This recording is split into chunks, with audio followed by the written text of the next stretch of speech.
Hello there, and welcome to Tales of the Force, a place for fans to tell their Star Wars stories. Joining me today is Jon.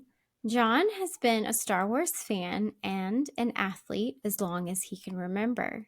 He had the original trilogy on VHS. He was in the 8th grade when episode 1 came out, and he grew up a prequels kid.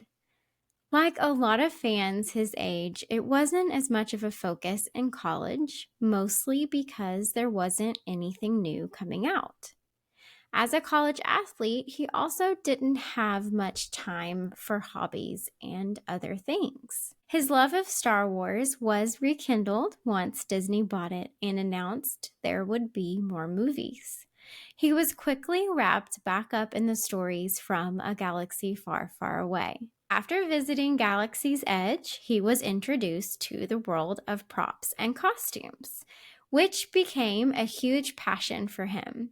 Professionally, he used to work training pro athletes. Now he runs his own athlete training business, specializing in training and mentoring youth athletes.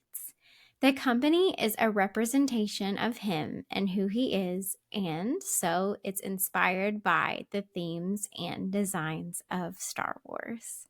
Don't forget, this is Jon's personal story. It's not my place on the show to dismiss, diminish, judge, or have an opinion on his story. Any views, thoughts, or opinions expressed are his own. Any comments on this episode and story are expected to be respectful.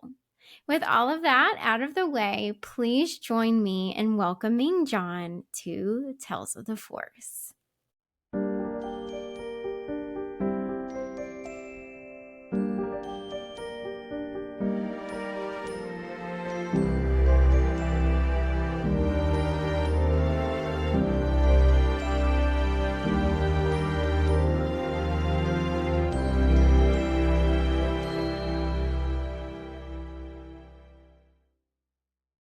Hey, Jon, how's it going? I'm doing well. How are you?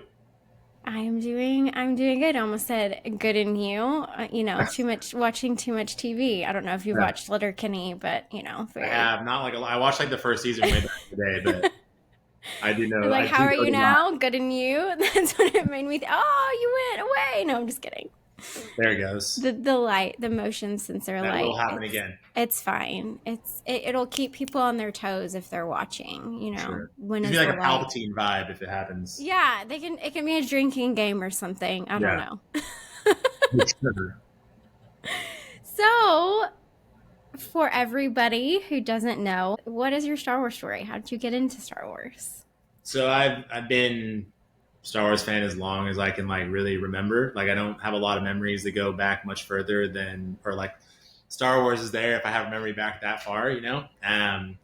I got into it way back in the day with like the original trilogy VHS. My parents got that for me. They weren't like Star Wars fans, but they were like fans of Star Wars. You know what I mean? Like they like anybody that was watching movies in the 70s and 80s, like they were so acutely aware and enjoyed the fantasy and the different galaxies. So they got me those when I was a kid, and then I got hooked. Like I very distinctly remember my like wagon as a kid became a speeder bike from indoor with a whole cardboard attachment at the front, and I still have in my workshop in here somewhere. I still have like the cake toppers from like the cake my mom made me when I was little with Han and Leia and Lando on it.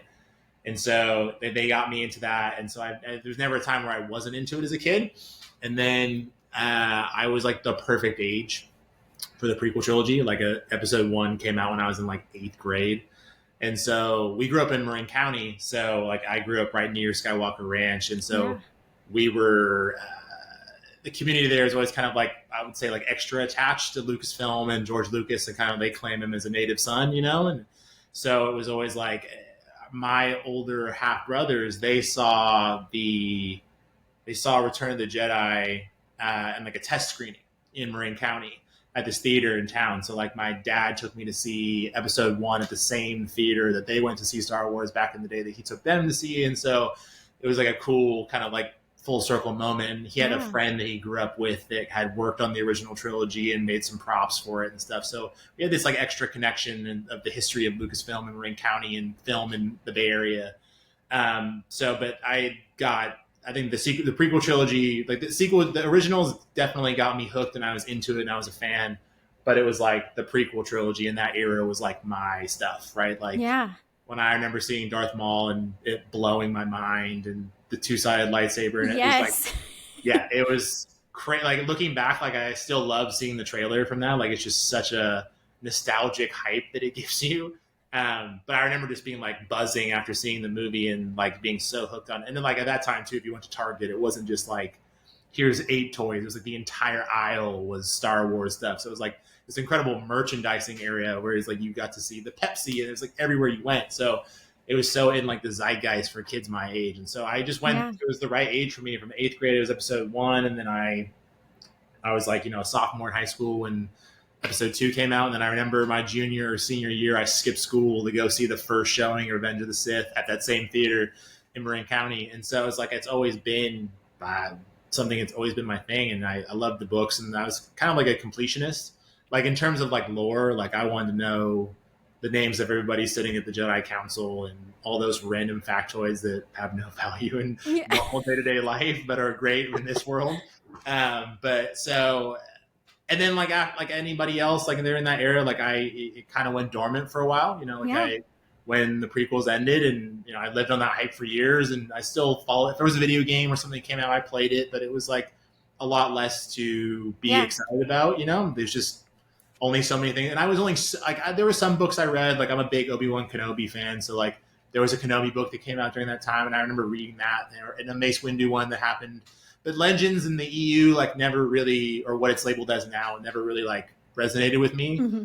for whatever reason. Not that it's bad, and a lot of those stories are Yeah. coming back around now, but it just wasn't my thing. But then, it never like I still always had that stuff in there. Like I would go to like trivia in college, and we would get like random questions, and I'd be like, "Yeah, no, it's Admiral Akbar," and they'd be like, "How do you know that?" Like I'm like, I trust me, there's a whole bunch of that in there that you have no idea about. And like in college, without it being so popular in popular culture at the time, and being a college athlete, I didn't have a lot of time for hobbies as a college athlete outside of being an athlete, and Yeah. also just not wasn't as cool at the time, like, and I also wasn't, maybe as comfortable rocking it, whether it's cool or not cool at that age. And Right. so it went dormant for a bit, but I very distinctly remember being out of school and living with I was still playing professional rugby at that time and living here in Santa Barbara. And I remember distinctly like watching or like seeing on the news that George had sold Lucasfilm to Disney and they were going to make new movies. And I was like, my buddy, I was like, bro, like, did you see this? And he's like, what? He's like, dude, they're making new Star Wars movies. And he's like, oh, that's cool. Like, You're like, it's like, but no, no, dude, no, you don't no. get it. It's really cool. Yeah, you don't get it, bro. Like, this is a big deal. And so like that was like the first kind of reignition of like, oh no, we're back in an era of something to be really excited about. And I'm a big believer that while I definitely love the shows and all that sort of stuff, that like it's at its peak in that magic of being like in a movie theater. Yeah. So like, yeah. And then so that the sequel trilogy, like anybody else, kind of brought it back around. And I think that I was never really involved with like the fandom or the community or anything like that. I had books, the visual dictionaries and stuff like that. I had one other friend that was into it. So I got him to line up here and go see the first showing of Force Awakens. And like, I distinctly remember going to see that and being, we were in the second showing of the evening. It was great. I thought it was a great reignition of the franchise, and it reinvigorated my enjoyment of it. But I think it really picked up speed for me was like when Galaxy's Edge opened, right? That like being from California, we live only a couple hours from Disneyland. So Yeah. my wife grew up going to Disneyland. So anybody like from San Francisco down, we all kind of associate Disneyland as such a California thing, and it's nostalgic for all of us. But I was Yeah. like, I have to see this. Like when this opens, we have to go, and I have to be there, and I have to experience this, right? Like I knew it wouldn't have mattered if there were sequel trilogies or not.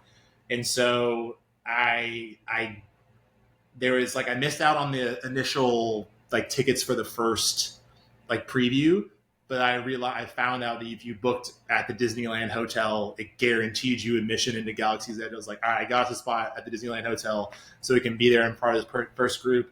And I was like, I have to make a lightsaber. Like Yeah. I've always been a Jedi person. That's always like been my thing. Obi-Wan Kenobi's my favorite character. So like the make your own lightsaber thing was like, I'm in. Like we're doing that.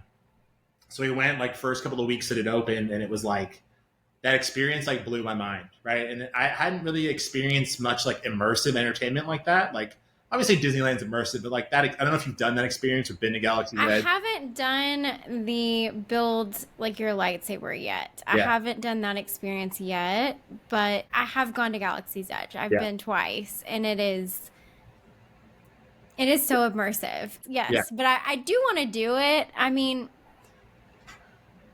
everyone knows me. I don't like being a negative person. None of the Okay. lightsabers really strike my fancy, I Oh think no. is the best way for me to describe it that they have for that experience.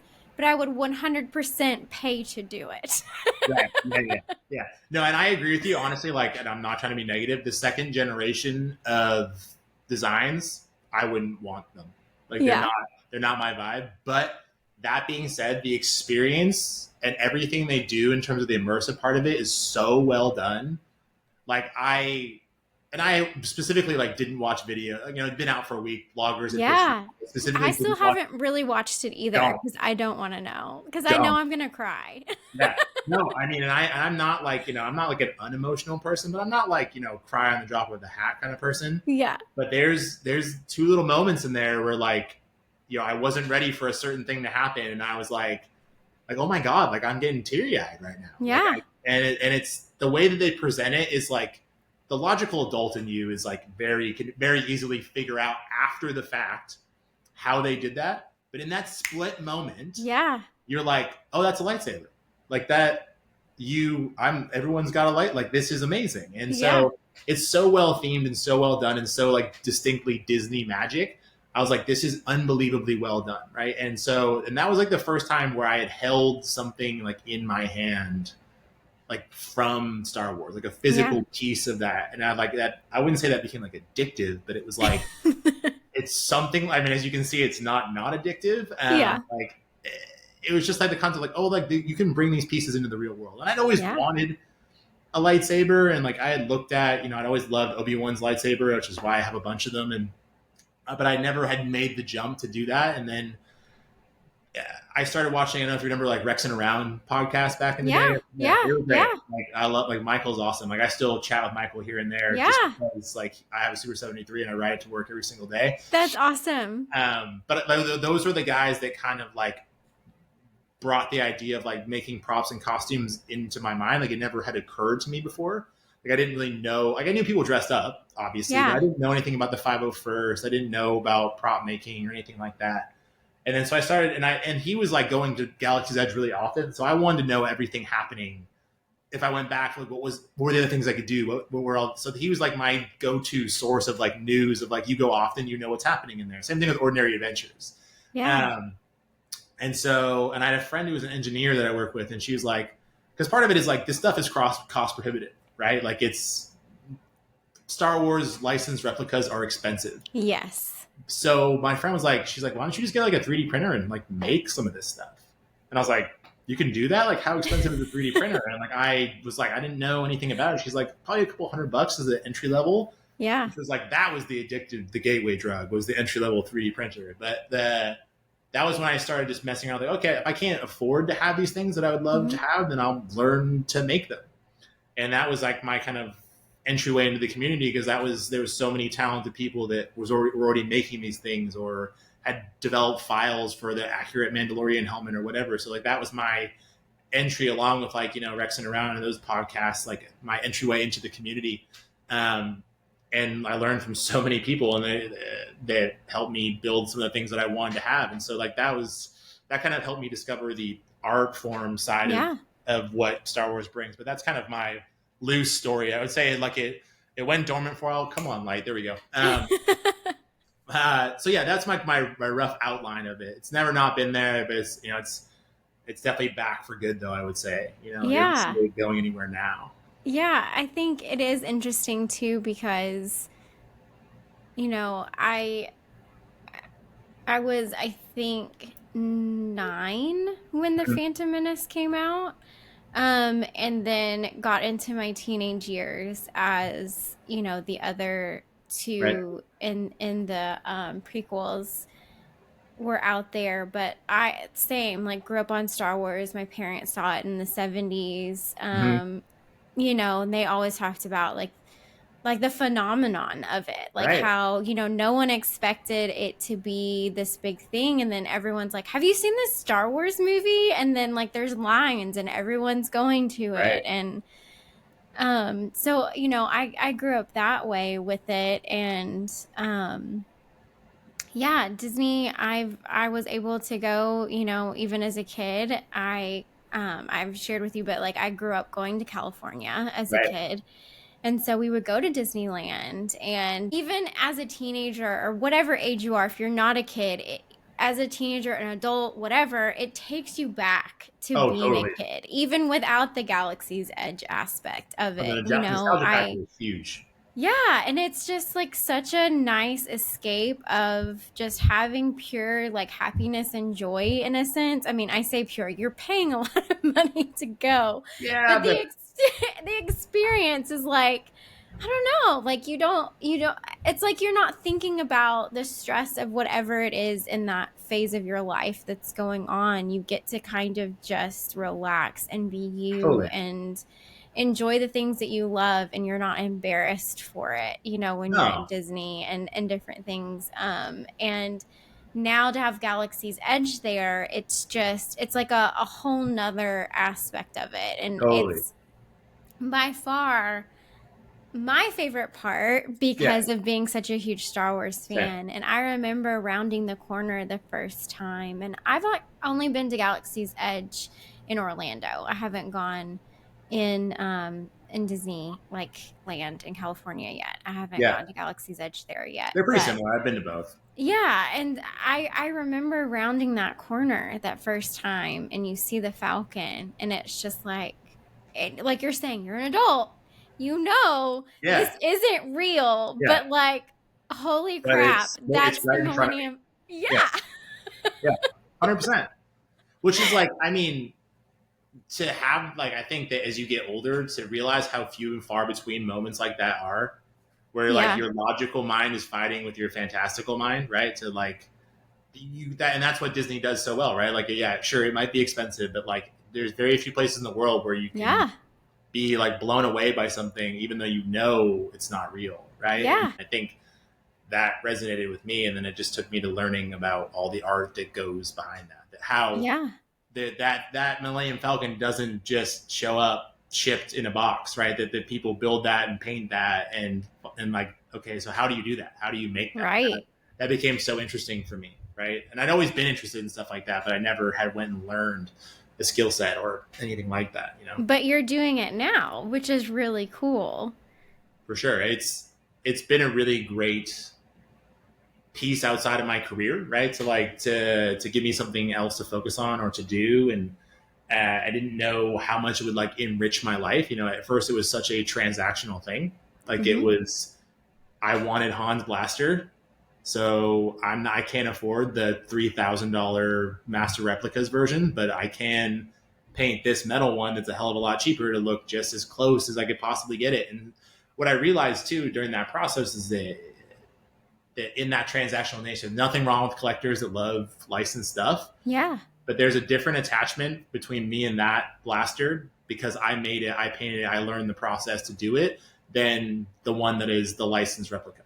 yeah, I would happily sell some of the stuff if it was licensed versus like blood, sweat, and tears went into making that look how I wanted it to make it look, right? And so I didn't realize that component of it, like that I would become attached to these things for the process, and it became almost more in a lot of ways. Like there's always things like Obi-Wan's saber or something or whatever. Like I really want that object, but a lot of times like I want to learn how to make that thing or learn. hmm, I wanted to learn how Mando's helmet was painted that way, right? And so it's like things like that were super interesting from both the nerd standpoint of like the collecting standpoint, but also like the educating and learning something and developing a skill. And so like that became a huge part of my life because it's a nice escape from everyday life. It's quiet. I can listen to music. I can do something else. It's not related to training and sport. That's my career. So Yeah.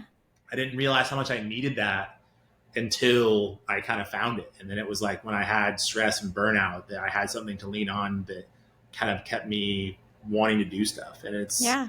it's been really cool. And it gives me such a massive appreciation for Star Wars and films in general, right? That like I'm so much less readily willing to be negative about stuff because I know Hmm. how many hundreds of artists worked on something for so long and did so well to make what you see on the screen. So like I respect that so much, having tried to make something even 1/10 as good as what they're putting on the Yes. screen. So like I'm so much less willing to crap on other artists because I have so much more for someone who doesn't even do it professionally to like understand just to some degree how much work you have to do to get something like that. I'm not going to dissuade people's work like that. Yeah, So it's so much work. I mean, and I think either people realize it and they don't care, or people don't realize like how much goes totally, into things, because it's like every little thing has to be thought of and created, and like, yeah, maybe there's a script, but then you have to bring that to life, and that includes objects and props and totally, costumes, and you that is the immersive part of it too, right? So like it's not going yes, to look or feel like Star Wars if it doesn't have that aspect to it totally. as well. I've always, I think I was always interested in the history of it just because of growing up where I grew up and Lucasfilm being part of Marin County and my dad knowing Yeah. people that had worked on the original film. So I was always so interested in the pieces behind the scene and like there's so much to appreciate there beyond simply just the lore and the pew Yeah. pews and the lightsabers, right? It's like the concept of like pulling these things out of nothing, the story behind making the original lightsaber and kit bashing and all these things. Like it's so, there's so many of these iconic designs that people just grab model kits from a store and smack them onto a disc and that becomes the Millennium Falcon, right? And then fast forward and that thing is life sized in Disneyland, right? It has six, Yeah. 40, 50 years later, right? So like I find that innovation and that artistic side of it. Like I never considered painting or prop making or anything like that in art form prior to learning more about it. And now it very much is, right? Like Hmm. it's to make something look that piece and like a design is only as good as its execution and its paint job is only as good as the design, right? And so yeah, I like appreciating on a whole different level and understanding how much goes into it, right? And Yeah. I'm trying to bring that into the real world for my own garage. Yeah. Yeah. And it's like something that even, some of the people maybe even acting don't even on the set Oh, and are the character probably don't even understand that, no chance. someone might have painted something a certain way because they, as someone who's creating a prop or a costume or whatever it is literally thinking about that character too, just as much as like the actor that's going to portray the character. Sometimes more. Yeah, because they're like, where would it Yeah, wear? I'm sure, like, if they're totally. holding this blaster, do they put it in their not in their pocket, but The right where are they holster, the left carrying it? holster, or Yeah, whatever. yeah. Like, what kind Did of it? If we're holster gonna would they weather it, use? if we're gonna weather it, does it go to a sand planet? Does it need to be tanned? Do we go to? Exactly. Is it grimy? Is it muddy? Like it's a whole story, right? Yeah, yeah. That Like, make it. what are they touching? Do they have grease on their hands? Is that now on this object? Does it need to look? It's just Also, what is the character? What does it say about the character if it is dirty, right? right. Is it the kind of person to keep this piece meticulous and clean, or is he the kind of person or they to not care and let it get dirty, right? Those are Yeah. all pieces that come into the equation when you make that choice for the character, right? Yeah, And and it's wild, and and you think of like what the Millennium Falcon looked like on the inside, on the outside when Lando had it, like in the Solo totally, movie, versus like when Han had totally, it. Like totally. it looks like it's so white and clean, and then when Han, Yes, it's like it looks like a smuggler ship, totally. and I think of Kylo's lightsaber, like Oh how yeah, much right thought. behind me. Yeah, how much thought went into that. And I remember, like, I wanted Ahsoka's lightsabers from Disney. Like, I have the Super Rebels cool. ones, which are really cool. Yeah, they are a little bigger and all of that, which some people like, but it's what I wanted, and I'm Yeah, not going to use it for like dueling purposes, so yeah, it's fine. But I was blown away by Kylo's in person it's because amazing. there's just so many details, and you can just see the character, like his internal struggle almost just looking at his lightsaber. And you Right. can tell how much thought went into everything about it. And then they had Ben Solos too at the time when I was there. And so Yeah, seeing like Ben's and Kylo's like next to each other, it just told so much of a story, like totally. I totally agree. in an item. It's Yeah. wild. No, I have that. I have both of those sitting right there to the left outside of the Yeah. camera. Right. It's like I think it's a great piece of visual storytelling. Right. And it's Yeah. like I very much I think that part of like one of the things that kind of helped reignite that feeling of like the prequel trilogy was like you see that first trailer and you see that first moment where he puts the cross guard out and you're like, oh my god, like it gave you that same feeling of like I've never seen that, like I've And never it's seen. crackly Oh, I and love that aspect of yeah. it. Right? Like the sound of it. Like I had mine installed with electronics because I loved the sound so much. And it's like, but again, it's like there's so much of the character brought into such a simple piece. And it's like, if it's not there, you don't necessarily readily notice the absence, but it adds so much Yeah. to the character without saying anything. Right. And like, I think that stuff is so interesting and so amazing. Right. Like, every piece is like that. Right. It's like Yeah. there's so many little bits and pieces of like, and sometimes it's like I love that. I kind of love the retcon nature of like Star Wars lore and stuff, where it's like that saber is really just like five pieces of trash slapped together. But now from the the visual dictionaries, it's like that's an emitter and that's that and like that's the pommel and this is what Yeah. these things does. At the time, this guy was like, "This looks cool. That works on top of that. Well, that doesn't fit with that. I'll put that there. Yeah, that Yeah. works. Sure, cool. I Let's was just do just that." talking about that with somebody about like you as fans and people who like lore or go into like I love going into the psychology of different things. And so that's why Yeah. like Anakin is one of my favorite characters because there's just so many layers to that character and Darth Vader and like Yeah.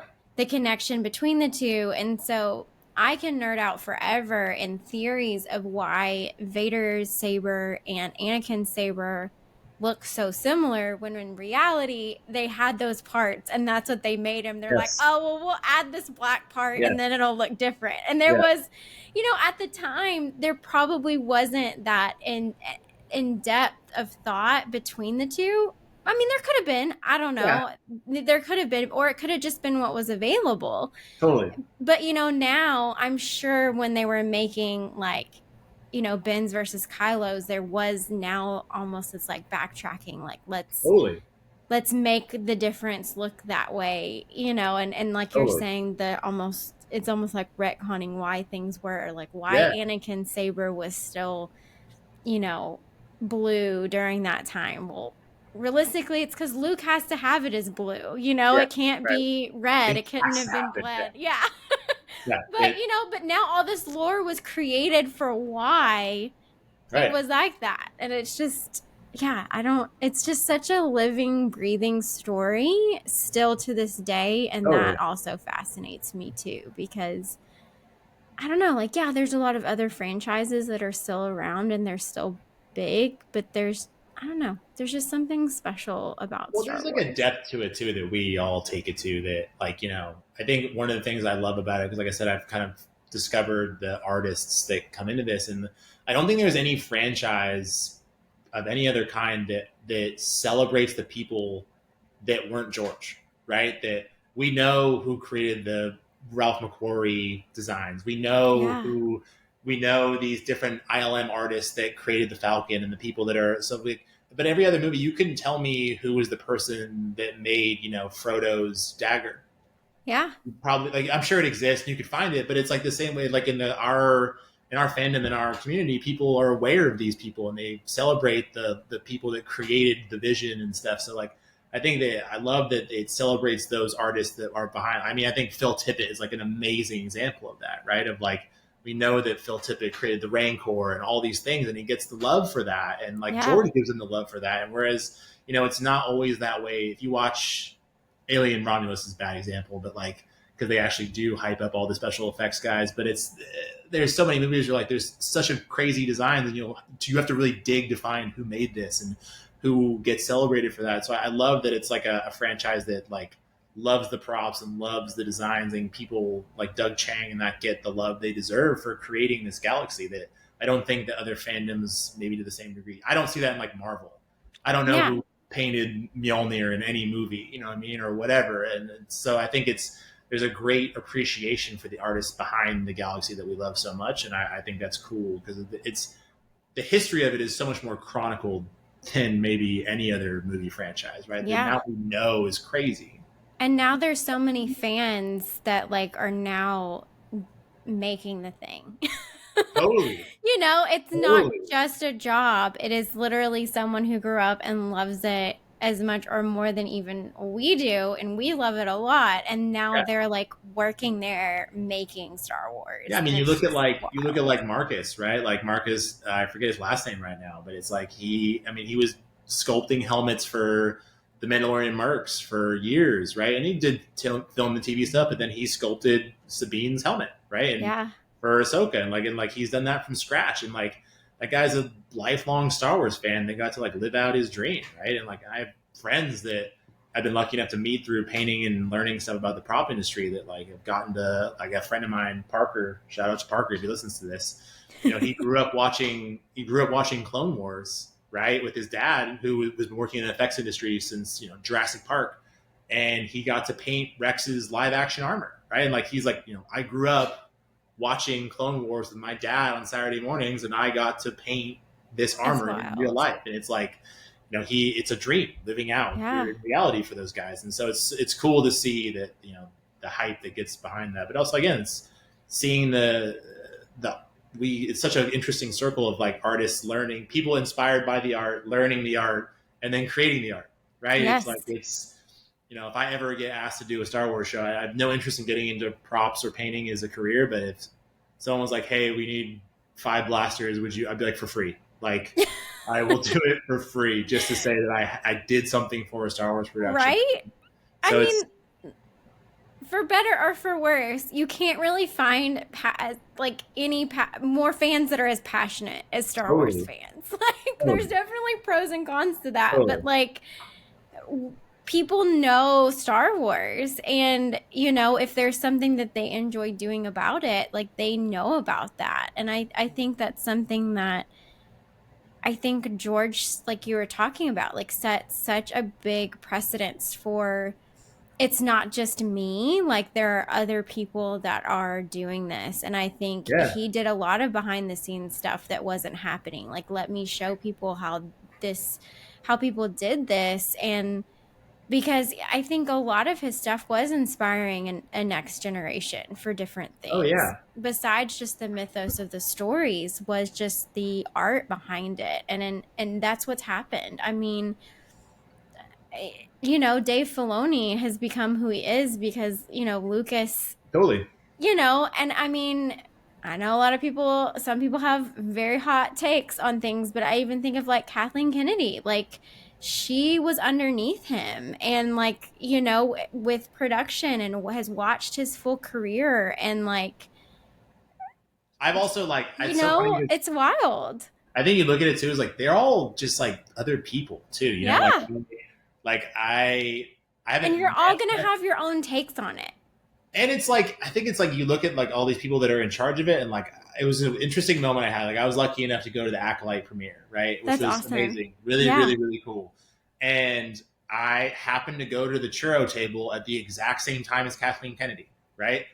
And I was like looking to my right, I was like, "That's Kathleen." It's just me and Kathleen Kennedy at the churro table. But in my head, I'm like, she's just a person that likes churros too. You know what I mean? Yeah. Like she's literally just a person. Like you Yep. like it's like you might be in charge of this massive media company, but it's like I'm literally in a room where I'm like, you are no different at some level than like me. And like I was just sitting there thinking of like how many people at this churro table would go up and say this stuff to Kathleen Kennedy. You know what I mean? Like it's like you're just a person, right? It's like Yeah. it's they're all to Absolutely. some degree living out their dream too, right? Like it's Right. like Right. I it's so mean, it there's was such so a many strange moment. movies we wouldn't have without her. I mean, Jurassic Park, E.T., all the things. Like she's worked in Look at her resume; it's nuts. it's nuts. It's nuts. And like, even like the actors and stuff. Like everyone's human, like some actors are going to be huge Star Wars fans and they're going to know their stuff. Like, Sam Witwer is like an Yeah, encyclopedia of yeah. Star Wars. And then you're going to have some And people that Harrison Ford is not. yeah. Right? Like, And I don't see people giving him crap for it, no. Yeah. When he answers those questions, it'll be like, "Yeah, what did you think about it?" He's like, "I don't care. Like, Yeah, I'm it's like sorry, I don't I don't care." know. Yeah, it's But it's just, yeah, I mean, it's so cool to see fans get to do the things that they're now doing and it be a job and it's something that they're so passionate about, or for to get sure. to do it just like as a hobby for fun, Oh yeah, and have personal growth from it. Like you're saying, you've grown so much as a person from yeah, creating things and learning how to paint and learning a new skill. And honestly, I feel the same thing with this. Like right, I've never done anything like this before, right. and I'm learning new things and it's really fun. And then now I'm having people ask me like, "Hey, I might want to start a podcast. How do you do?" And I'm like, "Here's everything that I use. Here's For sure. everything." Like you're saying that you've gotten help from people, and I Yeah. love how the community really is a very welcoming, positive community. I mean, Oh there's yeah, a lot of loud stuff, but like at the end of the day, I have so many people, some like really big people, like immediately follow me, or big as in like if you look at follower count and stuff, and follow me and be like, "Hey, what do you need? Like this is cool. This is a great idea. Like yeah. you have any questions, let me know." And I'm like, this would never happen in any Totally. other, like, Avenue of life at all. Yeah. no, like, I Yeah. mean, because like I've been involved in other things and with like, personal styling, fashion, different stuff like that. There is no other girl Instagrammer bloggers that are ever going to reach out to you. I'm sorry. Maybe Totally. there's a few and go, "Hey Totally. girl, you're starting this new thing. What do you need help with?" That's like Totally. never going to Not going happen. to occur. Yeah. Yeah. No. In almost every industry in the world, honestly. No. Yeah. And so it's just like so cool to see that. And when I talk to cosplayers, I hear the same thing from them. And you're building all these things, and there's so many makers and different things, and I hear the same stories in that corner of the Yeah. fandom too. It's so cool. No, I mean all the painters and guys that I've met, like from Daryl at Off Earth or like Jackson Rupert, like guys that aren't necessarily working in Star Wars, but they're like incredibly good at what they do, and they're like so open with their um, knowledge, right? And Yeah. I love that concept of like like we want other people to be able to learn to do this stuff, right? And I'm the same way. It's like if anyone's interested to learn this stuff, I'm so happy to. I don't necessarily think that I'm to the point where I need to be teaching people. Like I still learn so much stuff, but it's like if I seem to know something that you want to know, I'm more than happy to share it, right? Like I think it's the more people that do it, the better. And again, the more people that I think sometimes people view that stuff as like a threat, but like at least for me in the painting world, like I see the guys that or guys and girls that are doing this at like the top level, and you see this stuff, I'm like, I am no threat to you. Like you are so good at what you do, right? And like, I feel the same way with this. I'm like, I yeah, mean, it's like, and that's how I like that, and that's how I, it's like you will so acutely understand. Okay, let me show you how it is done, and then let me show you that how much talent it takes to go from where you are to where you're trying to aim to. And I think you can develop that and learn it. And I've I'm fortunate to have come a long way and gotten a lot better, I think. And I like the stuff that I paint a lot more than I used to. yeah. But even now I still hate it sometimes. But it's you learn like how much time and effort and skill goes into that you can't just be like, hey, how did Mando's helmet get like Mando? Like how did I? That isn't just somebody just whipped it off the rack. It's like someone learned automotive clear coat, and they learned how to apply automotive clear coat, and then Sam created Imperial Surface and made this metallic paint, and made the right sheen, and it was applied the right way by the right person and weathered the right way to tell the right story. And it's like the design brought in a little bit of this and a little bit. It's like there's so many It's pieces to it. wild. You start to appreciate that so much more when you get Yeah. into it. So I'm like, I don't never want to gatekeep this. I want you to learn this and then understand how good some of these people really are, so that when you Yeah. talk to them, you realize how much they could teach you, or like they have to share, right? Or how much Yeah. talent they really have. Yeah, it's wild. What do you have something that is like your favorite? I mean, it might be the Han Blaster because you talked about that, but do you have something that is like your favorite thing that you've done? That's kind of like my baby, because that was like the first real thing that I did, right? And it's like, and I spent and do you know what the RPF is? I It's don't, called it's the maybe. replica prop form. It's like it's where a lot of like the knowledge that we know about like the history of how the Millennium Falcon was made and stuff. It's basically just like a old school form. It's been around for probably 20 years. Like it's like the Okay. old school form.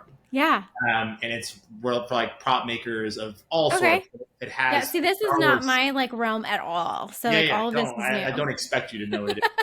I love But it though. there's always threads for like something. If Alien Romulus comes out and you go on the RPF, there's a thread of like want to make the pulse rifle. What can we see from reference photos? Gotcha. Okay. Okay. Right, and Yeah. so there's a 144 page long thread on that guy, on that DL-44, because it no longer exists. Right, it was the history of the blaster is that it was a firearm rented out by Bapti, which is a company in Britain, to the production, and it had to be returned back to what it was after the movie. So the prop, as it was, with all the additions that make it look like Han's blaster, was destroyed.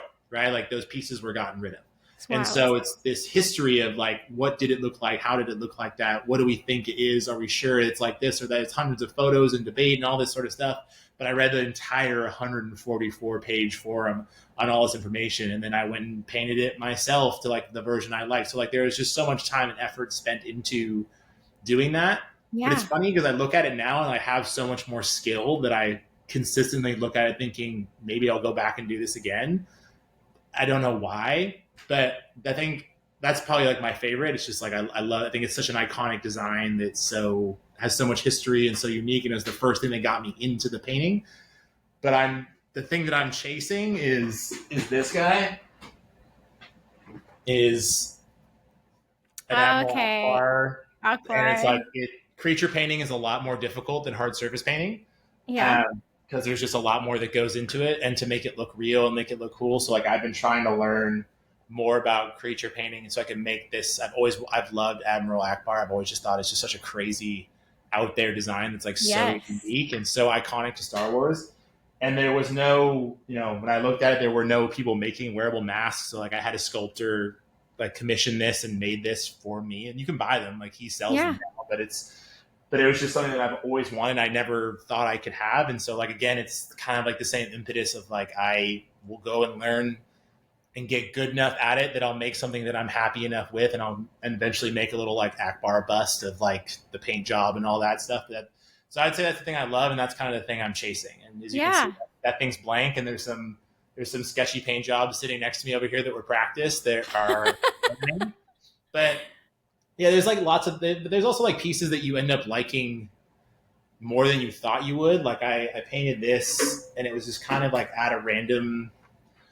The Finnick. Yeah. Yeah, Her and I helmet. just liked how it turned out. I never had that much interest in the character, but I just really was really It's happy with really how. cool though. I like how her stuff is weathered. Like, Totally, yeah. totally. So cool. So it's just like stuff like that where it's like you find this attachment. But I think for me too, it's always like what skill did I learn to make that. And that's why I'm so into the creature thing, is it's such a layer of different skills of how to make that stuff and make that pop, how to paint eyes, how to paint skin, how to paint textures, and how to draw out a sculpt and accentuate the sculpt but not make it look like you accentuated the sculpt. And then learning about Yeah. like I've tried to learn how to paint like female faces, and it's given me an unbelievable appreciation for makeup, Oh because yeah. you're Makeup is basically trying to like, paint makeup, and it's I like insane. it looks so bad when I do it. I'm like, oh, okay, so this is actually not easy. Like this is Yeah. actually extremely difficult to get right and not look ridiculous. Right? Makeup That's like, artists do not get enough like dude, praise. Like it's It's insane. Or I can people, paint guys. anybody who's good at doing makeup. Like it's wild. I can paint guys, no problem. But painting women is really hard to get that soft feature or that the effect that makeup has from a paint version. Yeah. But it gives me so much respect for makeup artists because it's really genuinely difficult. Yeah. Um, yeah, I'd say the DL44 is my favorite, and I like that just from the standpoint of like the fact that this thing actually floats and rotates. The little training remote, I just like it Yes. was easy to make, but like the guy that made that kit, which is on the RPF, did he have to like make it float and rotate and light up? No, but like Nobody he did. did. I love that's so Star Wars, right? That's so Star Wars community to take it that 10th degree. It was Yes, it's so so unnecessary. true. And we all love it, right? You're like, that makes it so much cooler. And I painted it, but it's like the fact that it floats and rotates just makes it look so much cooler. Yes. Those are the two things that I'll like never get rid of. And I love all of like I have all of Obi-Wan sabers, but I think the DL44 is probably the one that was like the gateway the first time and the I'll never get rid of it kind of thing. Not that I plan Yeah. to get rid of any of it, but No, yeah, yeah. It's just like special, you know, yeah. and And yeah, it's like it has Adam Savage talks about this a lot. Like it has like the experience of it, like because it's all steel. So like it doesn't you don't pick it up and it feels like you pick it up and it feels weighty and it feels like this should be in a holster on Han's hip. And so I yeah, love that it satisfies every piece of that. It looks the part. It's the best I can do without having a real firearm in my gun case there. yeah, It has that experience though that it's like when people pick it up, they're like, oh damn, like that's real. Like yeah, that's heavy, and so like I love that. But it's I think part of it too is like aside from the things that I really want from iconics, just so what can I learn to do? Like it's yeah, like I'm doing Yoda right now, and I hadn't planned on it, but I was like, oh, this is a really great sculpt that someone made, and I would love to paint it, and just I go with whatever tickles that curiosity in terms of like designs. But I mean, even the blaster from Outlaws, like I love that. hmm Like I think it's we talked about design before, but like it has every piece of the design language from the DL44 without being on the nose. The DL44, it has this, it has the same kind of big muzzle. It has a scope on the left. It's a left-handed scope, but you hold it in your right hand, which makes no sense, which is yeah, exactly how that works. And it has a wooden grip. It has all these same little pieces, but it's just not the same. And I'm like, okay, I love that. I love that someone's like taking that design language of all those kind of like iconic pieces and blending it into a scoundrel's blaster, but it's not yeah, overtly the DL44. So, yeah, yeah. It's and someone had to come up with that and think of it and think of right, the design and maybe they couldn't get the right scope, so that has to work, or like right, there's just so much that you can put storyline from an object. It's totally. wild. I think it's amazing. I have so much appreciation for it now that without Yeah. Star Wars, I would never have been interested in finding any of that. You know, Yeah. Yeah. And I know, so not to go from something, I mean, it's still fun for you because it's what you love to do, but it's not right? like painting. But I know that you also do a lot of very like professional level, like athletic training Mm-hmm. with people. And I know that you kind of sprinkle in, Yeah, Star Wars into that a little bit. Is that something that was like easy to make the connection and it just came like natural to you? Or was that something that you like intentionally decided to kind of a little bit of like all add? the above, I would say. Like, so Yeah. I think one thing I would tell you is that there are way more nerds playing professional sports than you think, right? Right? Like I've been to Galaxy's Edge with NBA guys, right? Like Yeah. then they love it, right? Like so it's like there's more nerds out there than you think, and so it's there. I learned after a few years of like doing my job and working with professional athletes that like authenticity really matters, Yeah. right? And so there was no point in hiding who you are. And it's not like I walk in with like a Star Wars shirt every day at work. That's not like I had a job, I had a uniform and things that I wore. But Yeah. like if it ever came up, if you were asking, like, I ask every single client I've ever trained for the last 12 years what their favorite movie is. hmm Because I just think it's a great place to start a conversation because I've seen a ton of movies Yeah. and everyone watches movies. So I can start somewhere with a conversation with them. And if they happen to answer Star Wars, fantastic. We're going to get along really well. right? But if they don't, then I've probably seen what you like, and we can have a conversation about it. And if they ask me, I don't hide it. Like Star Wars is my favorite thing. I'm a huge Star Wars nerd, and so I just became more and more comfortable with rocking it, and it being what it is. And it got to a point where like one of the guys that I trained, so like he's a big Miles Turner from the NBA Pacers, from the Indiana Pacers, big Star Wars guy, big Lego guy, big Star Wars guy. And like I had this amazing moment where I was like, you know what? Like it's May the 4th. I ride a Super 73 to work every day. I'm throwing the Mando helmet on to go to work as my helmet on my bike I today, and mean, this is why what it not, is. right? Yeah, and so and I brought it in. I put it on my desk in the middle of the gym, and Miles comes in and he goes, "Joe, that is dope. Like I have to put that on, right?" And so like I have this amazing photo of like my two lives clashing, right, where it's this 7 foot tall NBA player in the Mando helmet that I painted and I brought to work that has like duct tape on the inside of it. Um, and it looks great and it's cool. I'm like, it reminded me of just like, this is something that was so authentically me and my personality that I maybe wouldn't have done 5 years before. And I was like, okay, maybe being yourself and just owning it, and and showing that piece of your personality to people is going to be well received. And what I've found is that despite it being maybe they're not into Star Wars or being a nerd in the same way that I am, they respect that you were able to make this, right? That they're Yeah. like, wait a minute, you made that? Like, and they're like, that looks exactly like the show. Like, and in my head, I'm like, it definitely doesn't. But like, I appreciate the fact that you think that, right? And like, so like, the more I put it out there, and the more I kind of tested the waters of sharing the things that I did at home and the hobbies and the things that became more normal. And I was met with so little negative feedback, hardly ever.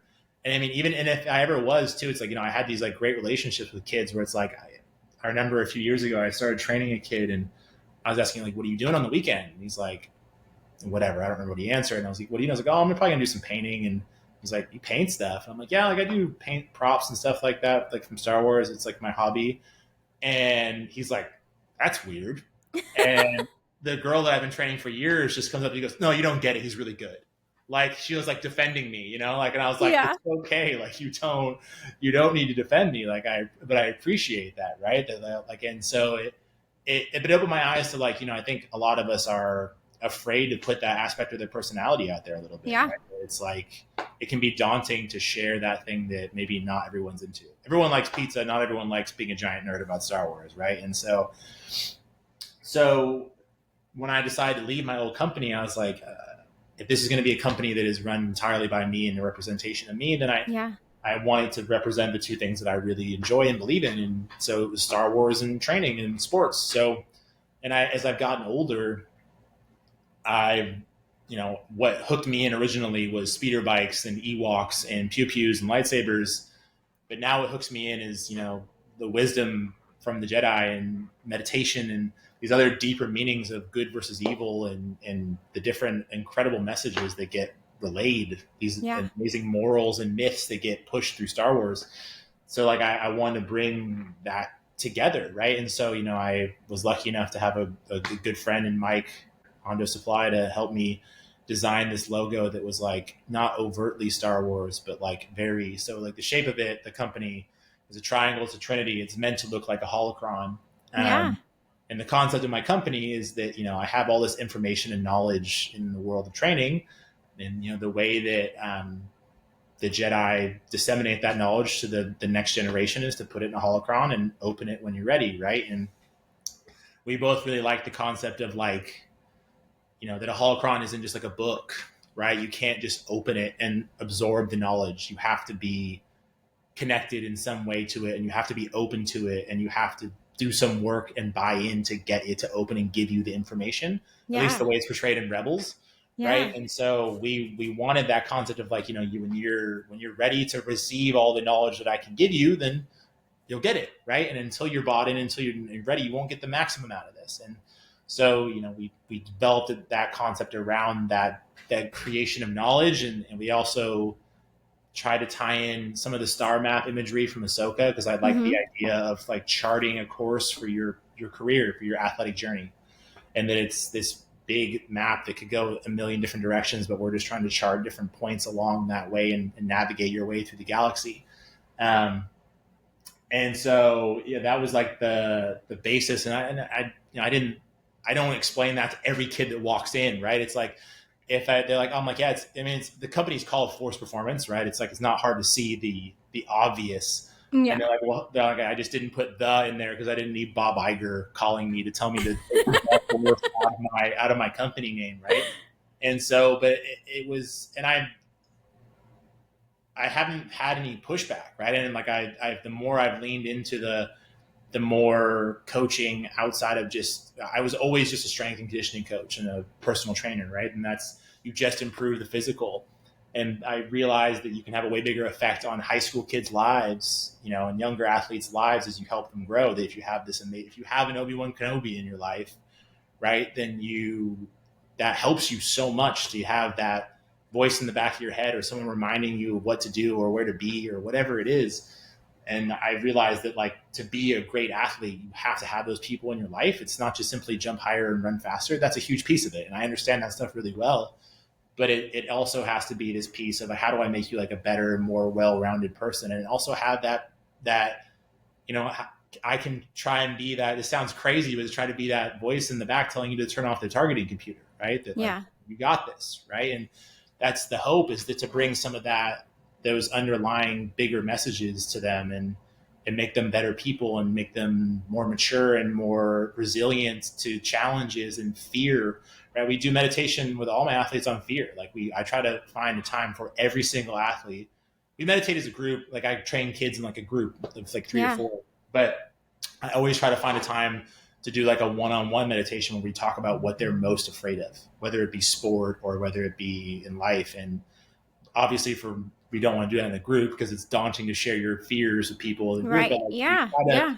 talk about facing your fear, and the whole, like, I love that entire concept of um, Yoda, and what do you bring into the cave, right? That your fear is only what you bring with you, right? It's Right. And so I love taking these pieces and when I explain it to kids later, I'm like, yeah, I got the idea from Star Wars. They're like, come on, bro, like, really? And I'm like, no, let me explain it to you. And they're like, oh wow, like, I never thought about it like that. I Yeah. never took that piece. I'm like, it's there for a reason, right? So I haven't found it difficult to blend those things together, right? And sometimes it's very on the nose. Like, like I do a warm up drill for athletes where one athlete holds a stick and the other athlete has to avoid the stick. It's just to learn to move your body in space, and it's a game to get people laughing and messing around. And for fun, I was like, let's just do it with real lightsabers. Like, I brought in the actual lightsabers that I had from home, and we turned the Yeah. lights on and did that. And they're like, this is the best. Like, and none of them were Star Wars fans, but they just thought it was so much fun to I wave mean, who around doesn't like a lightsabers. lightsaber, even if Totally. you're not I mean, come on. Totally, right? Totally. And so it's like stuff like that where it's like I try to weave some fun into it and make it.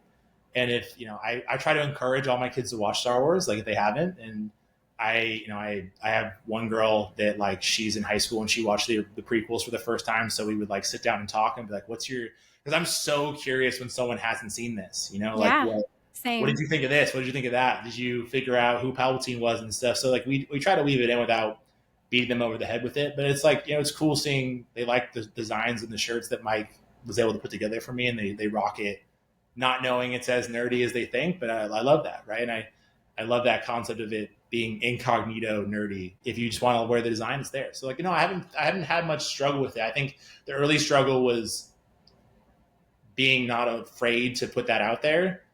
And then from there on, it's kind of just been trying to build on that and try to take that message of, like, okay, this is going to be really based around knowledge and how it pass to the next generation. How can I live up to that? How can I help? I have such a clear understanding of how to make people better in terms of athletic performance, just physically jump higher, get stronger.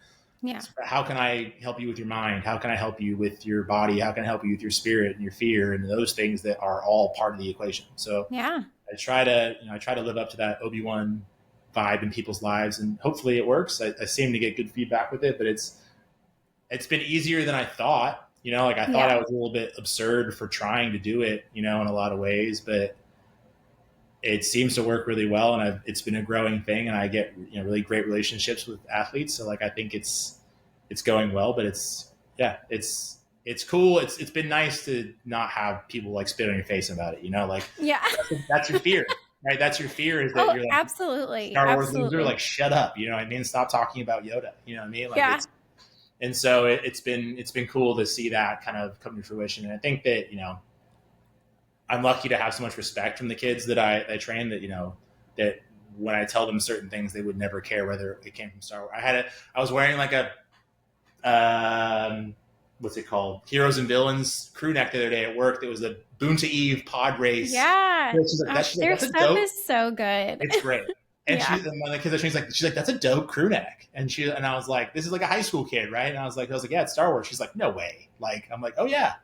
And so like, I love that sort of stuff. Where like I'm able to get them, a high school kid, to think something Star Wars I'm wearing is cool, which is like, high school kids can be terrifying. You know what I mean? Like Yes. they're harsh critics, and they're not afraid to tell you, right? And so, but yeah, Terrifying when you're younger, when you're also a high school yeah, student, and then when you're older, they're still totally. terrifying. So, Totally. But yeah, no, it's been a really great experience, and it's only kind of grown. And like I like to do little details of like, we do post workout nutrition like chocolate milk, but on May the 4th I had blue milk at the gym and stuff like that, where it's like little things that they don't really care about per se, like they yeah. would not come there, but it adds personality to the whole equation. And when I have my own gym, I'm going to do the same sort of thing of get some people I really like artist wise to commission some stuff to put in there.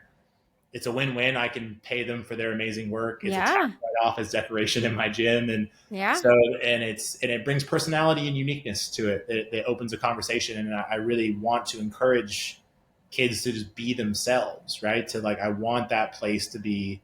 The word safe space is kind of overused, I feel like, but it's like I want them to not be afraid to be authentic. And if they want to get into painting or music or whatever, I want to encourage those things outside of sport. And Right. so I think I can lead by example, hopefully, by showing that I'm not afraid to be an artist as well as a trainer. And it's I hope that it encourages them to pursue other things as well and be a more well-rounded person, because I know it's helped me in my Right. life, and I'm sure it will help any athlete to have those additional things. It just makes you a more interesting, well-rounded person. So I'm hoping that it relayed on the kids, but they'll never tell you if it is. Like that's one thing They with high might school. at some point, Yeah, when they're maybe like when they 30 get and I'm like older. 70, but no, yeah, you're right. I get it when they're older, right? They're like, oh, I Yeah. appreciate you so much. But in high school, you never really know. They're not going to tell you sometimes. Yeah. Yeah. They might. You never know. You never know. I'm sure. Um, I mean, there were so many people that were so instrumental in my life at that age. And, I probably told some of them and I probably didn't think about it, too at the same Totally. time because yeah, your life is, I don't know, when you're that age, everything is so important that isn't, but it's like everything is like it's just like it's so there and now, like Yes, every immediate thing is so intense and so for important to sure. you at that age. I mean, I'm lucky enough too that I get like a lot of kids that really trust me and call me for advice on things where that are outside of sport. And they they'll never tell you how much they appreciate it, but then I see like their mom on a volleyball game the next day, and they're like, come and give me a hug, and they're like, thank you like so much for talking to her for a half hour last night or whatever. And it's so you get the appreciation, right, from people Yeah. that are older and understand having that support. And but like like I see it as like I don't do it for a thank you or anything. It's like having someone's. I've just realized like the power of just having someone in your corner, right? That like, and that's the beauty of like not for me not working for a team, right? And why in some ways that wasn't like appealing to me, because at the end of the day you're beholden to wins and losses. That Yeah. if I go work for the Pistons or whatever, then I might get fired because we lose all the time, whether or not I do a Yeah. good job or build or Right. do everything I can, right? Yeah. Whereas in this world, my only horse in the race is their success, right? That they're thriving as an athlete and doing everything they can. I'm not. I'm not hired by the school. I'm not hired by anyone but the people that are invested in your best Yeah. interest. So like, it's a nice place to live where I can go and just support you. And if the Yeah. team loses but everything works out for you, I'm not thrilled, but like like we're happy. It's a nice place to live, to be in support of people, right? Yeah. And so I try to live up to that that mentor mantle. But I mean, I always look at like, it's funny because I always look at like how because I love Obi-Wan's story like a lot. Like I see him as the best Star Wars character and has the most complete kind of story arc, or the Yeah. things that he weathers and goes through. And it's like, he questions so much of what he did, right? And I Yeah. kind of feel that same imposter syndrome of like, am I leading him down Anakin's path? I mean, obviously it's not going to get that bad, but it's like, it's like we're not going to end up, in a lightsaber duel, but you're constantly questioning because of the weight of the trust, right? Of like how much trust Anakin put into Obi-Wan, right? And so I acutely feel that weight of trust, right? Of like that I would never want to like do them wrong, right? Or give them the wrong advice, or not be something they needed, right? And like I always think of like there's probably like inflection points in Obi-Wan and Anakin's relationship where if Obi-Wan had reacted maybe a way that Qui-Gon would, or somebody else, that maybe that relationship ends up differently. So I'm always like analyzing, how I react to things that kids tell me or want to learn, so that I don't. It's not like how should I react? What is the best way to react, right? And the best advice. So I'm always like I've never really understood that kind of weight of responsibility or weight of trust until getting into that. And now I can see how you would question yourself if like how it didn't turn out the way you wanted it to, or like what could I have done more to help that person, right? Like, and I see that all the time. Like, could I have gotten through to this kid more? Could I have helped them more? And I can see how easily it is to beat yourself up about that. And I took that straight from Star Wars in a lot of ways. Yeah. Yeah. And I think, I don't know, like Obi-Wan, it's such a beautiful example, and it's so tragic too, like this story, because I mean, I think he really meant well in everything that he 100%. did. There's no maliciousness. Yeah. Yeah. And I think I love even in the series, like in the Obi-Wan Kenobi show, how he really wrestled with the fact that he had to decide that he did the best that he could. Like I made some mistakes and I didn't do everything maybe the Totally. best, but I have to, at the end of the day, like he had to learn, like I have to move past that. And I think Ahsoka dealt with that too. Like in the Ahsoka show, there's a Totally. lot of that as well, where and I resonate so much with Ahsoka, like on so many levels and different points of her life, especially now, like as an adult too. But I think even looking on my life as a kid and Ahsoka younger, very similar in a sense of just a lot of the same things that she struggled with. And, living in the past, and like, are you fully living if you're living in the past? Like, Totally. like Totally. there's a part of her that was totally dead, and Totally. it's like, yeah, I find those relationships and all of that so just reflective and like so Yeah. incredible to think about, because they are such good stories, and yes, they're set in a galaxy far, far away, but they also are so close at the same time Totally. because it's so relatable. I mean, I think that's the So, point, right? Is like, I mean, so much of what George set out to do with that is to make it something that resonates with the normal person. yeah, That I think that's why the twin sons scene in The New Hope is like so iconic, because I think that there's no one that can't relate to like standing outside and looking off into the distance, or thinking about a bigger future or whatever, right? Like it's the most relatable thing in the world, right? And so yeah, I think that there's so much of that brought to the relationships in Star Wars and it's so Shakespearean in a lot of ways, right? At least I think with Anakin and Obi-Wan, the way it plays out is such a Shakespearean tragedy, right? yeah, It's like a love story in a lot of ways, right? That like it's said by him, right? Like love is something that he fully gave to Anakin, and it broke his heart, right? To see what happened, right? And I kind of coach the same way, right? It's like I look at it as like I can't do the best job for all the kids that I train if I don't love them, right? Like I love all of them, right? It's like hmm, and so it's so interesting to see that reflection of like relationships in real life be portrayed in a mythology, right? But it's like there's a reason that it's mythology, that it's been around for the yep, hero's journey, and all these things have been around for so long, because every generation of humans will resonate with this concept, right? And right, yeah, yeah, I think it's funny because like I talk about movies and Star Wars and stuff with like the kids that I train, that they like And one of the things I try to teach them is to see those things they don't see at that age, right? It's easy to see the music and the score and all and the experience, but like, can you see those things that they're trying to say in between the lines, right? Can you see what can you see? I mean, even it's like it's crazy how pertinent some of it even is, right? Like it's like by no means am I trying to talk about politics, but you look at like Revenge of the Sith, it's like still in some way, shape, or form like somewhat applicable to modern politics, which is Yeah. nuts, right? It's Yeah. 25 years old, right? And it's Yeah.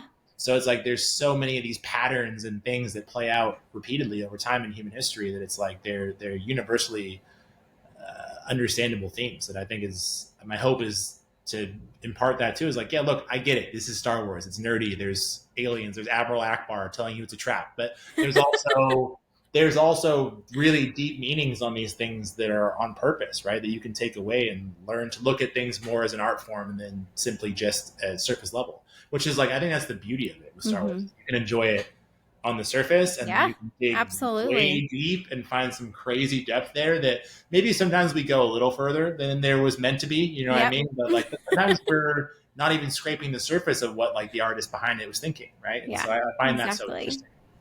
Yeah. Yeah. It's just, yeah, I mean, clearly we both love Star Wars and other people love Star Wars, and there's so many parts of it that you can love and that you can really identify with or want to learn more about that can make you do new things, whether it's Totally. a podcast or if it's painting, props or creatures or Totally. finding some other way to show your creativity. It's fascinating and so inspiring, I think, to see how it just it's interwoven in so many parts of people and Sure. helps them do so many cool things. So I guess with everything that you've shared with your story, is there anything specific that you would want people to take away from this? Um, I mean, it's probably going to sound cliche, but like to just be yourself, right? It's like Yeah. I would never say that I hid that I was a Star Wars fan by any stretch of the imagination. That was not how I looked at it. But it's like there's a difference between like being very open and being guarded about the things that you maybe don't want to share with everybody. And for me, it's like I have no fear of sharing that and being, that guy, being the Star Wars nerd, and right. And so it's like it, and yeah, I'm sure that there are scenarios where maybe you won't get positive feedback. I'm not going to tell everyone that everyone's Yeah. positive, right? Like I'm probably very fortunate that I'm around good people that respect me or know who I am, so they're gonna accept that for what it is.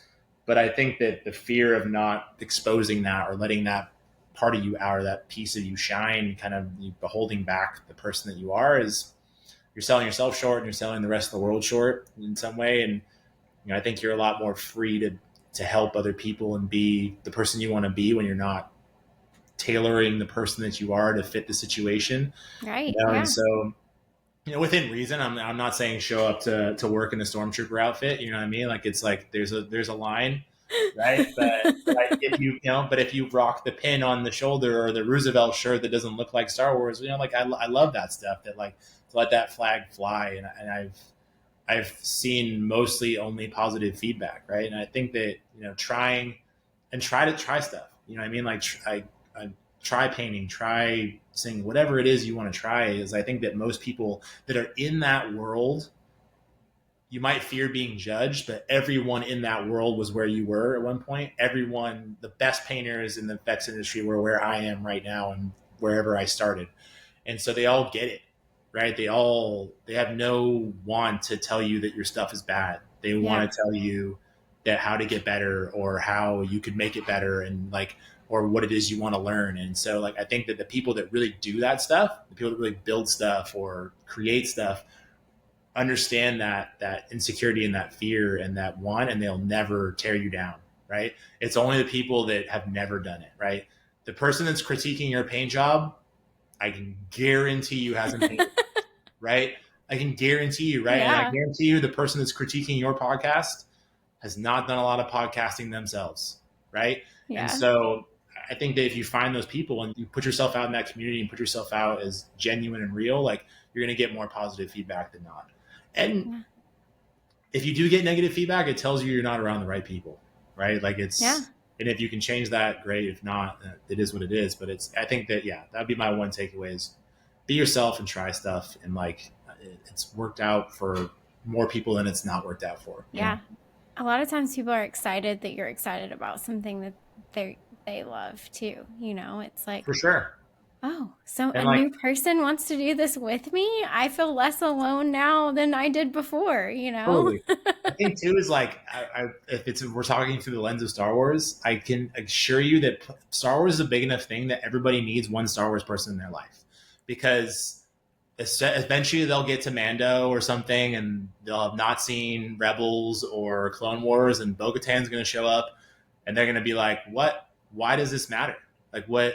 Who is this person?" And then you get to be that person in their life that goes, "Well, do you want the long answer or the short answer? Right? Like, Yes. you want to sit down and talk about this for 30 minutes and talk about maybe she was a terrorist, maybe she wasn't. Like, it's like you can go. It's everyone, and everyone appreciates that person, right? They're Yeah. like, I get that from kids and friends all the time that are like, "Tell me more about this. Like, what does it deal with this?" Like, I remember talking to one of the girls I trained after watching. She's like, "Yeah, I just thought it was so lame they killed Darth Maul. Like, he was so cool." Like, I was like, that he just is so like badass. And I was like, what if I told you he came back with mechanical spider legs? She's like, You're like, keep watching. what? She's like, what do you mean? I was like, I'm just gonna throw it out there. I like it's, but like they like to know those little extra pieces that someone's gone and done the digging for them, and they want to hear Yes. it. And so like, I find there's always positive feedback for the stuff that they don't know, right? And Yeah. so Yeah. you be that For Star Wars sure. person in people's lives. Yeah. Let's do it. I mean, I can't hide it anymore. I have it like tattooed on me. Right. So, I Yeah. mean, it's not everybody still knows who Ahsoka is, so that doesn't get noticed as much. Really? I feel like But that's got to be more and more now, though, right? it is a little bit, but I now have a Leia on this, like a Leia tattoo on my other arm, and that That's gets iconic. noticed. Yeah. Yeah. Everyone's like, That's oh my iconic. gosh, I love your Leia. And it's like, I've had the Ahsoka for such a long time, and people still don't notice it as much because Yeah. it's also like in a spot that's not as noticeable, and so I don't know, but it's nice because it's like special to me. Yeah, So it's cool. I mean, it's really like when those things do get noticed too. It's like I think people love it. I don't have any Star Wars tattoos, but like I went to dinner a couple months ago, and the waiter put my plate down, and he had Rebel insignia and Arabesh, and I was like, oh, I love your tattoo. It's dope. What does the Arabesh say? And he's like, you're the yeah. first person that's like ever asked me what the Arabesh says. I was like, yeah, it's Yes. cool. Like, what does it say? And you could tell it was like outside of his immediate family and the people he knows, like He's no like one in the real world. vibrating, like I've just been Yeah. waiting for someone to ask me. Just Yeah. ask He's me. like, finally someone asked me. He's like, someone even knows what Arabesh is, right? And so, Yeah. yeah, those things are great, right? Like Yeah. it's only in our community, right? Yeah. It's so cool. So I like asking people kind of a fun question, and I have Okay. been doing them at the beginning, but you're gonna get it now. Cool. Cool. If Obi-Wan played a sport, a professional sport, what sport would Obi-Wan play? Rugby, easy, no problem. That's so easy. Like it's the perfect sport. Like it's I like thought you were going to say rugby. I what really like thought, but I was like, I'm asking anyway. I'll explain it too because it makes so Do much it. sense Do because it. it's Do like it. rugby is like a sport that like it's described as, obviously I'm super biased being both a rugby player and an Obi-Wan fan, Hey, but if it's people like haven't watched rugby, watch rugby. It's insane. Like I highly I have went to a lot of rugby games in college and learned so much about it. It's yeah. yeah, it's really cool. But it's described as like the hooligans game played by gentlemen, Yep. right? And so there's like this really specific kind of like code.